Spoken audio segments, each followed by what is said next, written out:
I'm not gonna lie to you, man. I already got high expectations for this album because he's coming with that doggy style type of artwork. So Game, you better not disappoint.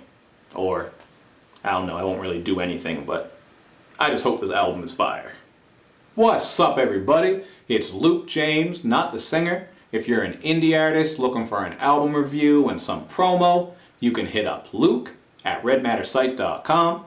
But right now, we are going to talk about this Game track called 92 Bars, which is off of his upcoming album called 1992.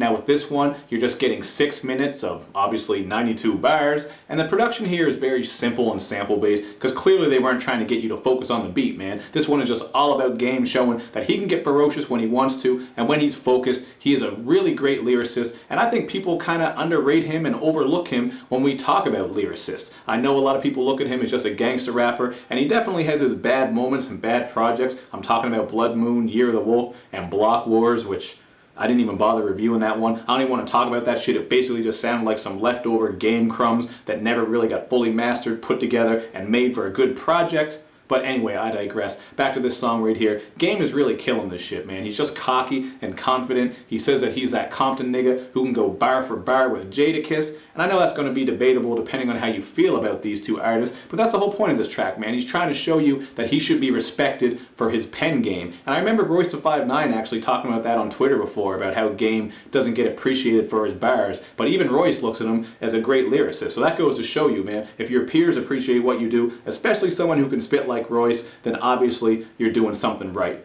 Not that Game needs me to tell him that, or needs anyone to tell him that, because he's been a staple in the game for quite a while now. But with this song, you're going to get a lot of clever wordplay, some sports references, like when he says, if the Cavs can get a ring, then basically any hoe can, which was kind of funny to me because, you know, the Cavs broke that Cleveland curse, man. Cleveland went without a ring for like 50 years, just in sports in general. They didn't have any championships, but here comes LeBron, hooks the Cavs up, he made it happen. And as expected from Game, he is just dropping names all over this shit. That is something that a lot of people are kind of divided on. Some people hate how he does it, some people think it's funny, some people like it, whatever the case. I think it's just part of what Game does, and it is pretty funny sometimes. Like on this one, he says that Black China gives bomb head like Al-Qaeda, which sounds kind of dangerous, but I get what he was saying. And he says that he's like the old DMX and these young niggas is Dragon, which is a pretty rude thing to say to Dragon, but hey man, he hasn't really put out a whole lot of quality music, even though I did think that Opposite of H2O was kind of an underrated album. But the one line on here that's definitely going to get people talking, actually there's a couple lines, but one of the lines that is going to get people talking is when he says that he would go toe-to-toe with Drizzy, J. Cole, and Cornrow Kenny. So I didn't really take that as him actually dissing these artists because he's worked with them before, and I think there is mutual respect there. It's just Game kind of starting some friendly competition and calling out some names. And again, Game is no stranger to dropping names. He does it all over this one. There's another line about how he would trade Fetty Wap and the Oakland Raiders if it meant Lisa Left Eye Lopez could come back. So that one was kind of funny and clever because you got the Left Eye reference and Fetty Wap in there, obviously, and I guess he doesn't have love for the Oakland Raiders.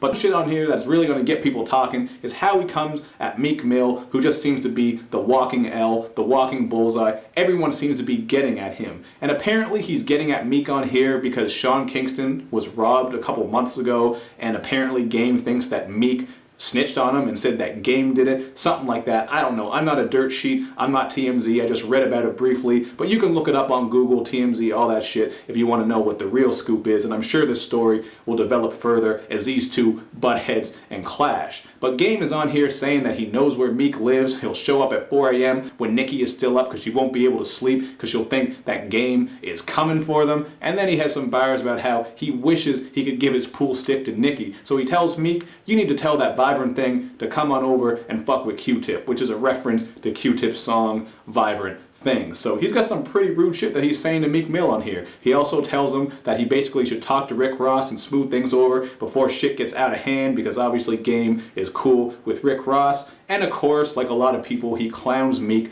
for basically getting ran over by Drake. I know that's debatable if you're a Meek Mill fan. Meek Mill fans will debate pretty much anything when it comes to this shit. But for the most part, I think we agree that he lost that one with Drake, however you want to look at it. So I'm kind of curious to see where this is going to go. I don't know how real this beef shit is. And obviously Game has an album coming up. So this is just to get people talking. That's what rappers do these days in the era of social media. But overall, I think this is a dope track, man. This shit is just hard. 6 minutes. minutes of pure bars. I think we got to give Game some appreciation for his lyrical skills, even though he does have a line about how he could kill you with 4 bars like a Kit Kat, as if Kit Kats are deadly. But I don't know, man. I'm feeling this shit at a 4 out of 5. I think it was pretty dope. But you guys can hit me up in the comments section with your thoughts, and make sure you do all that good YouTube and social media stuff, man, where you like my videos, you share them, you follow me on Twitter, you retweet the videos, and you especially gotta subscribe to my channel.